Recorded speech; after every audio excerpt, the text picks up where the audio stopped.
I'm making more sawdust today.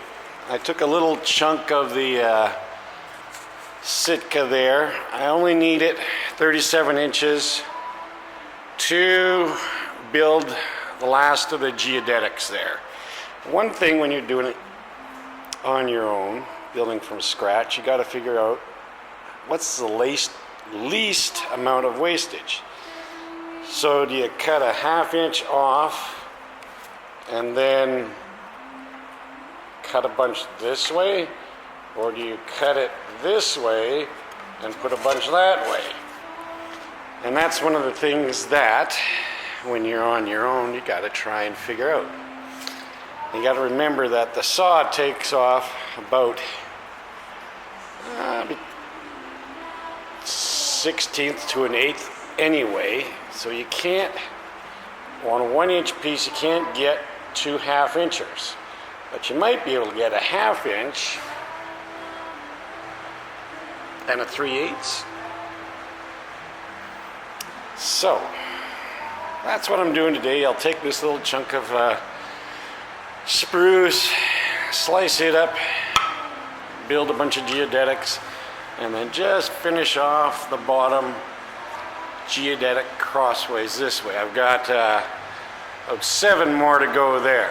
One thing that was brought up that I might have screwed up on the original plans that are underneath these plans here, my bottom set there, is where the compression struts on the bottom, this is the bottom of the wing, the compression struts on the bottom mount at the top here and at the top there, or the bottom. They're flush.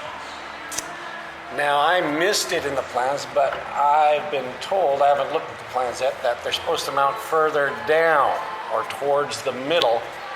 That'll give you some room to put the geodetics on top and underneath. So where they're crossing there, see how that's tight?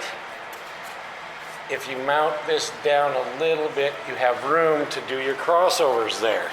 Now, for example, here I didn't have room to do the crossover, so I glued it, and I glued the other piece underneath there. That'll give you, if you mount that down, that'll give you a little more room for the geodetics. The problem is there, you're taking away the angle of force there. This is 90 degrees across here. That's going to provide the most structural force. As soon as you start moving that down, you're losing that force. That rib, or that spar, isn't going to take as much force when you're further down. On this side, it was mentioned that you keep it at the top. I haven't looked at the plans yet, I've just heard that this stays flush. It's just the one there that gets mounted down. If this one is mounted down a bit, you're also going to give yourself more room. If it's not mounted down, you're still going to run into a little bit with these ones that are close. You're going to run into a problem. So I'm not sure if you mount this down a little bit as well to give yourself space there. But again, when you mount this down further, the whole idea behind the compression strut is to take the forces from the flap and the aileron on this smaller rear spar and transmit those forces to the larger main spar. The thinner you get, or the closer you get these compression struts together, the less effective they're going to be at transmitting those forces. And they're a twisting force like this. So the front or the top is going to push out onto that main spar. So you're giving away some of that twisting force to give yourself a little bit more room here. So yeah, I don't know what's best and what's in the plans. I'm going to look at them afterwards, but for those of you that are building right now and are watching this, make sure you double check the plans.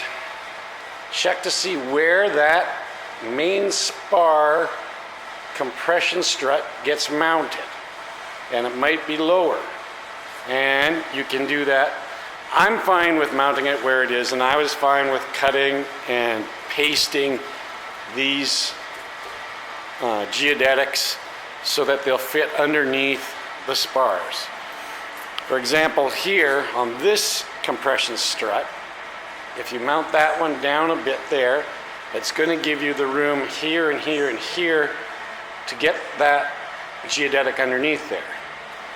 Here, it's so close to this one that unless you move this one down, whatever it is, half an inch, let's say, you're still not going to have enough room when it's mounted here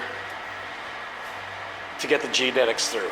So this would also have to be mounted down, and then again you're losing that, I don't know what you want to call it, angular momentum, the force transmitted from this to that one.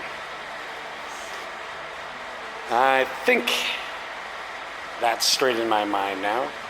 Regardless, the compression struts are mounted where they are, and I cut the geodetics to go underneath and over top rather than how they were originally going. All right, I'm gonna go to the saw and start cutting some wood, and then we'll finish off those last few geodetics.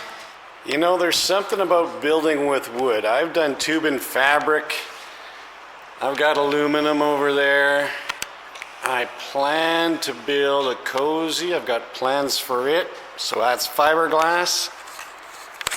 But wood, you can touch it, you can smell it, you can see the grain. It's just a wonderful medium to work in. And it's art. This is just beautiful stuff. I love working with wood. That's all I have to say.